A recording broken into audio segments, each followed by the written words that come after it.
Hi friends, welcome to my வாழ்க்கை. எல்லோரும் எப்படி இருக்கீங்க? இன்றைக்கி நான் நல்லா சாஃப்டாக பர்ஃபெக்டான ஒரு ஸ்பாஞ்சு கேக் ரெசிபி செஞ்சுருக்கேன். இந்த கேக் ரெசிப்பியே செய்ய சுத்தமாக வராதுன்னு சொல்கிறவங்க கூட ஈஸியாக செய்யலாம். ஏன்னா எனக்கு தெரிஞ்ச ஒவ்வொன்றையுமே இந்த வீடியோவில் டீட்டெயிலாக சொல்லியிருக்கேன். நடுவில் வேகலை, எக்ஸ்மெல் வருது, ரைஸ் ஆகலை, ஃப்ளஃபியாக சாஃப்டாக இல்லை, அந்த கதையே இல்லை. இது எப்படி செய்யலான்னு பார்க்கலாமா? ஃபஸ்ட்டு இதை செய்ய 4 முட்டை எடுத்திருக்கேன். ரூம் டெம்பரேச்சரில் இருக்க 4 முட்டை. அதை ஒவ்வொன்றா உடச்சி வெள்ளை தனியாக மஞ்சக்கரு தனியாக பிரிக்கணும். இந்த ஸ்டெப் ரொம்பவே முக்கியம். உடைக்கும் போதே மஞ்சக்கரு மிக்ஸ் ஆகிடுச்சுன்னா எல்லாமே வேஸ்ட் ஆகிடும். ஸோ பார்த்து கேர்ஃபுல்லாக ஒவ்வொன்றையுமே உடச்சி தனித்தனியாக எடுத்துக்கோங்க. ஃபஸ்ட்டு எக் ஒயிட்டை பீட் பண்ண ஆரம்பிச்சிக்கலாம். ஸ்டார்டிங்கில் சர்க்கரை ஆட் பண்ணாமல் கொஞ்சம் நேரம் பொங்கி வரும். இந்த டைமில் சர்க்கரை சேர்த்துனா கரெக்டாக இருக்கும். நான் 3/4 கப் சர்க்கரை எடுத்திருக்கேன். ஒரு 4லேருந்து 5 பேட்சாக கொஞ்சம் கொஞ்சமாக சேர்த்து பீட் பண்ணணும். 3/4 கப் சர்க்கரை கொஞ்சம் ஸ்ட்ராங்காக இருக்கும். நீங்கள் ஸ்வீட்னஸ் கம்மியாக சேர்ப்பீங்கன்னா ஒரு 2 டேபிள் ஸ்பூன் கம்மி பண்ணிக்கோங்க. இதை பீட் பண்ணும்போது ஸ்பீடு 1ல் வச்சே பீட் பண்ணுங்கள். ஏன்னா இடையில ஸ்பீடு அதிகப்படுத்தினீங்கன்னா இந்த அளவுக்கு பொங்கி வராது. வந்ததும் ஒரு மாதிரி லிக்யூடாக மாறிடும். ஸோ இதே ஸ்பீடில் பீட் பண்ணிங்கனாவே கரெக்டாக இருக்கும். ஸ்டிஃபான பிக் வர்ற வரைக்கும் பீட் பண்ணிக்கலாம்.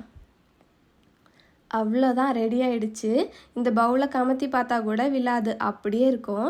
இனி முட்டை மஞ்சள் கருவை பீட் பண்ணலாம். இது கூட 1/4 டீஸ்பூன் உப்பு, 1 டீஸ்பூன் பைனாப்பிள் எசன்ஸு. வெனிலா எசன்ஸை விட பைனாப்பிள் எசன்ஸ் சேர்த்தும் போது மோஸ்ட்லி எக்ஸ்மெல் வராது. அது இல்லாமல் கடையில் வாங்குகிற டேஸ்ட்டில் அப்படியே இருக்கும். ஸோ ஆட் பண்ணிவிட்டு இதையும் பீட் பண்ணிக்கலாம். இதை ரொம்ப நேரம் பீட் பண்ணணும்லாம் இல்லை, ஒரு 5லேருந்து 6 நிமிஷம் பீட் பண்ணிங்கனாலே போதும். அது கூட 1/4 கப் உருக்கின வெண்ணெய், இதுக்கு பதிலாக வாசனை இல்லாத எந்த எண்ணெயும் சேர்த்தலாம்.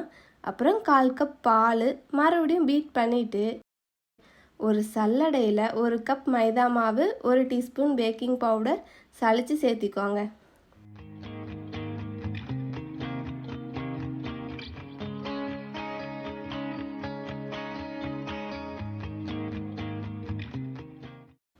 இது எந்த அளவுக்கு மிக்ஸ் பண்ண முடியுமோ மிக்ஸ் பண்ணிக்கோங்க.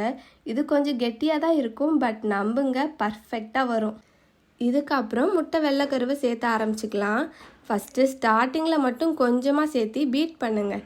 ஏன்னா அப்போ தான் மாவு அங்கங்கே திருன்னு கட்டி எதுவும் இல்லாமல் பேட்டர் ஸ்மூத்தாக கிடைக்கும். இந்த அளவுக்கு மாவு நல்லா சேர்ந்து வந்ததுக்கு அப்புறம் இனி பீட் பண்ணவே கூடாது. கொஞ்சம் கொஞ்சமாக வெள்ளைக்கருவை சேர்த்து கட் அண்ட் ஃபோல்டு மெத்தடில் ஸ்லோவாக மிக்ஸ் பண்ணிக்கணும். இந்த ஸ்டெப்பை லாஸ்ட்டாக பண்ணுறதால பேட்டர் அமுங்கி போகாது, பட் எக்ஸ்ட்ராவாக ரைஸ் ஆகும். முட்டையை பீட் பண்ணிவிட்டு அது கூட வெண்ணெய் பாலை ஊற்றி பீட் பண்ணும்போது சில நேரம் சொதப்ப வாய்ப்பு இருக்குது. பட் இப்படி செஞ்சால் சுத்தமாக சொதப்பாது. இந்த டைமில் ஓவனை 180 டிகிரி செல்சியஸ்க்கு 10 நிமிஷம் ப்ரீஹீட் பண்ணிக்கோங்க. இதெல்லாம் மிக்ஸ் பண்ணிவிட்டு ட்ரேயில் ஊற்றி உள்ளே வைக்கும் போது கரெக்டாக இருக்கும்.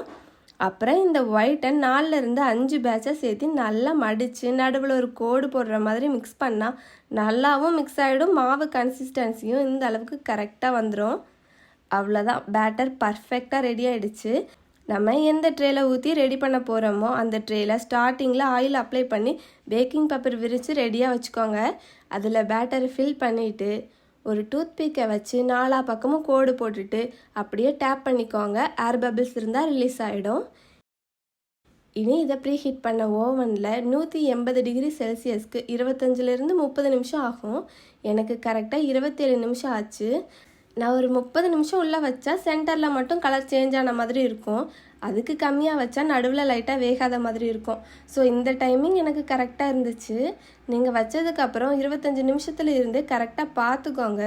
ஒவ்வொரு ஓவனுக்கும் சில நிமிஷம் டிஃப்ரெண்ட் வரும். ஸோ செக் பண்ணிக்கோங்க.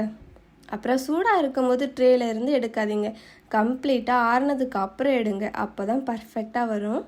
நான் கம்ப்ளீட்டாக ஆறுனதுக்கு அப்புறம் கட் பண்ண ஆரம்பிச்சிட்டேன். அவ்வளோ சாஃப்டாக சூப்பராக நம்ம கேக் ரெடி ஆகிடுச்சு.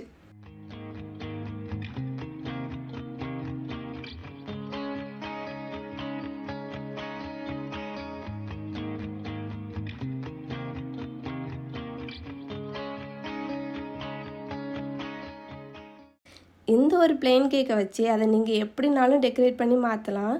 நல்லா பஞ்சு மாதிரி சாப்பிட அவ்வளோ நல்லாயிருக்கும். நான் நிறைய மெத்தடை ட்ரை பண்ணியிருக்கேன், பட் இந்த மெத்தட் மட்டும்தான் எந்த ஒரு சொதப்பலும் இல்லாமல் பர்ஃபெக்டாக வந்திருக்கு. அதனால தான் இந்த ரெசிபியை உங்களோட ஷேர் பண்ணியிருக்கேன்.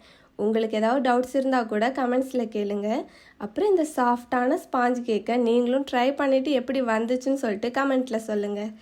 இதே மாதிரி சூப்பராக செஞ்சு ஹாப்பியாக சாப்பிடுங்க. தேங்க்யூ ஃபார் வாட்சிங்.